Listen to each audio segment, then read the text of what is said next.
बिस्मिल्लाहिर्रहमानिर्रहीम। इब्तिदा है रब्बे जलील के बबरकत नाम से जो दिलों के भेद खूब जानता है। मैं हूं आतिफ आरिफ और आप देख रहे हैं फेसबुक और यूट्यूब।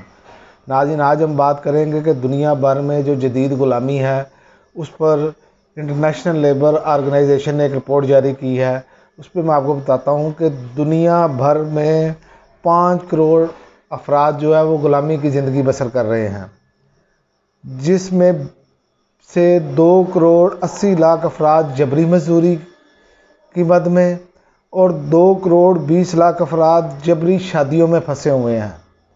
दुनिया भर में स्मगलिंग, जबरी मजदूरी कर चुकाने के लिए खिदमत करने का रुझान और जबरी खिदमत के एवज़ शादी, कारोबारी जिनसी इस्तेसाल, ये सब जदीद ग़ुलामी की जो हैं वो शक्लें हैं, जिसको हमारे वहाँ ममालिक में जो गरीब ममालिक हैं वहाँ पर ये इस पर कोई तवज्जो नहीं है, बल्कि यहाँ पर तो बहुत ज़्यादा इस पर काम हो रहा है। जबकि इससे पहले जिन ममालिक में था उन्होंने इस पर कैसा काबू पाया। आप देखें कि आज वो दुनिया की बेहतरीन कौमें बन चुकी हैं और जो हमारे जैसे ममालिक हैं वो आज भी उधर ही हैं जहाँ पर जागीरदाराना निज़ाम है, वडेरा सिस्टम है। आप सिंध में चले जाएं, वडेरा सिस्टम, आप यहाँ पर पंजाब में देहातों में चले जाएं, चौधरी जीने नहीं देते, लोगों को काम में बना के रखा हुआ है। तो ये एक ग़ुलामी की शक्ल है कि आप थोड़े से पैसे उनको उधार देते हैं या कर्ज देते हैं और उसकी शक्ल में आप उनसे ऐसे काम लेते हैं जैसे भट्टा मालकान है, भट्टा मजदूर। आपने देखा होगा कई स्कैंडल्स आए हैं। इसमें यूरोप ने काम किया, जबकि यूरोपीय अक़वाम जो हैं वो सबसे ज़्यादा बदनाम थी। इसकी मैं रिपोर्ट में बताता हूँ कि यूरोपीय अक़वाम जो है वो ग़ुलामों की तिजारत में सबसे ज़्यादा बदनाम रहे हैं। इसमें उनका काम क्या होता था? उनका काम ये होता था कि अफ्रीका से लाखों लोगों को वो अगवा करते थे, फिर उनको ग़ुलाम बनाते थे, फिर ग़ुलाम बनाकर पूरी दुनिया में फ़रोख्त किया जाता था और सबसे ज़्यादा ये यूरोपीय मुल्कों ने किया काम। लेकिन आज उन्होंने इस सिस्टम को तब्दील कर दिया है। वहाँ पर अब ऐसी कोई चीज़ नहीं है, वहाँ पे आपको कोई कब्जा ग्रुप नहीं नज़र आएगा। वहाँ पे कोई बंदा आपको कर्ज दे देता है तो वो ऐसी चीज़ें आपसे मुतालबा नहीं कर सकता, ना वो वहाँ के कवानीन ऐसे बना दिए गए हैं। आप देखें कि बरतानिया में 1833 में ये ग़ुलामी का ख़ात्मा हुआ। आप अंदाज़ा करें 1833 कितनी देर गुजर चुकी है, बरतानिया ने इस पर काबू पा लिया। और दूसरा, अमेरिका में इस पर अब्राहम लिंकन जो हैं उन्होंने बहुत लंबी तहरीक चलाई और ग़ुलामी को ख़त्म करने के लिए यहाँ तक कि उन्होंने खाना जंगी की सूरत इख्तियार की और खाना जंगी लड़ी उन्होंने, और बड़ी लंबी जद्दोजहद के बाद उन्होंने 1865 में अमेरिका में से गैर कानूनी करार दिलवाया। ये दुनिया की इस टाइम जो सुपर पावर है, ये मैं उनकी बात कर रहा हूँ, ठीक है। दूसरी जानब आपको यूरोप का बताया है। और अब आ जाएँ आप बरे सगीर में, आज भी वही हालात हैं। पाकिस्तान ले लें, यहाँ पर भी यही है। भारत चले जाएं, वहाँ पर भी यही है। बांग्लादेश चले जाएं, वहाँ पर भी यही है। ऐसे ही आप अरब अमारात में चले जाएं, वहाँ कफ़ील सिस्टम है। वहाँ कफ़ील जो चाहता है जैसे चाहता है करता है। लेकिन दुनिया देखें कि दुनिया में इतनी तरक्की होने के बावजूद हर चीज़ एक ग्लोबल विलेज के तहत सामने है, लेकिन दुनिया इस पर उस तरह आवाज़ नहीं उठा रही।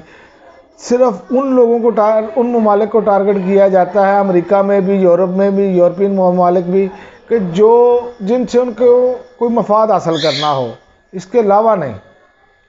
ये बड़ी एक खौफनाक सूरत हाल है और हमारे जैसे ममालिक जो हैं इनको इस पर तवज्जो देनी पड़ेगी और बहुत ज़रूरी है तवज्जो देनी।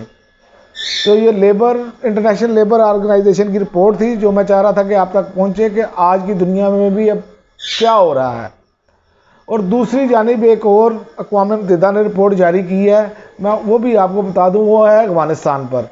अक़वाम मुत्तहिदा का कहना है कि 2 करोड़ अफ़गान जो हैं वो ग़िज़ाई किल्लत का शिकार हैं और 30 सूबों को जो है वो शदीद पानी की किल्लत का सामना है। 34 लाख लोग बेघर हैं, जिनमें निस्फ से ज़्यादा तादाद ख़वातीन की हैं। 2 करोड़ 80 लाख से ज़्यादा लोगों को इमदाद की ज़रूरत है। 40 लाख बच्चे और ख़वातीन शदीद ग़िज़ाई किल्लत का शिकार हैं। 34 सूबों में से 30 सूबों को पानी की शदीद किल्लत का सामना है। और जो अब तक जो इक़दाम किए हैं, इंसानी हमदर्दी के जो तहत इदारे काम करते हैं, उन्होंने जो काम किए हैं, उनमें 2 करोड़ से ज़्यादा अफराद को अब तक उन्होंने ज़रिया माश की सहूलियात दी है और उसके ज़रिए मदद फराहम की है। और 1 करोड़ से ज़्यादा अफराद को सेहत और इलाज की सहूलियात फराहम की हैं। और उसके बावजूद अभी तक अफ़गानिस्तान में जो अमेरिका बहादुर ये जंग लड़के गया है कि वहाँ पर अभी तक हालत ये है, इसके बावजूद कि वहाँ पर फलाई तंजीमों ने, मुसलमान ममालिक ने बहुत ज़्यादा मदद की। लेकिन आप देखें कि ये जो मगरबी ममालिक हैं, जब ये किसी मुल्क पर हमला करते हैं तो ये सिर्फ ये नहीं करते कि वहाँ की मादनियात निकाल कर ले जाते हैं, ये इस लेवल पर कर जाते हैं कि वो आने वाली नस्लें भी उनकी भुगतती हैं, उनको बुहरानात का शिकार और ऐसा निज़ाम बना जाते हैं। ये तो तालिबान की हुकूमत आई है तो कदरे बेहतर जो है वो ज़ाहिर है वो इस्लामी नज़रियात के लोग हैं और उन्होंने इस्लामी नज़रियात को मद्देनज़र रखते हुए इक़दाम करने शुरू किए हैं, जिस पर ये ववेला करते हैं जी ख़वातीन को ये हो रहा है, ख़वातीन के साथ या उनके साथ ज़्यादती हो रही है। हालांकि ऐसा नहीं है।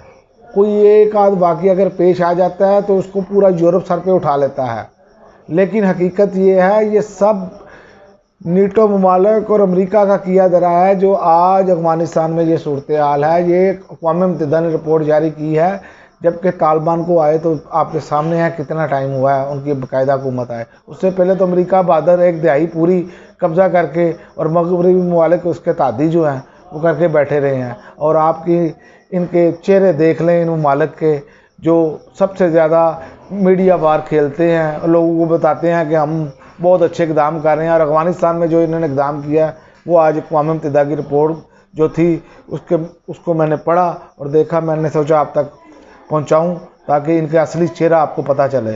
ये अपने मफादात के लिए जो कुछ करते हैं ये सिर्फ़ अपने मफाद की खातिर ये ममालिक चलते हैं।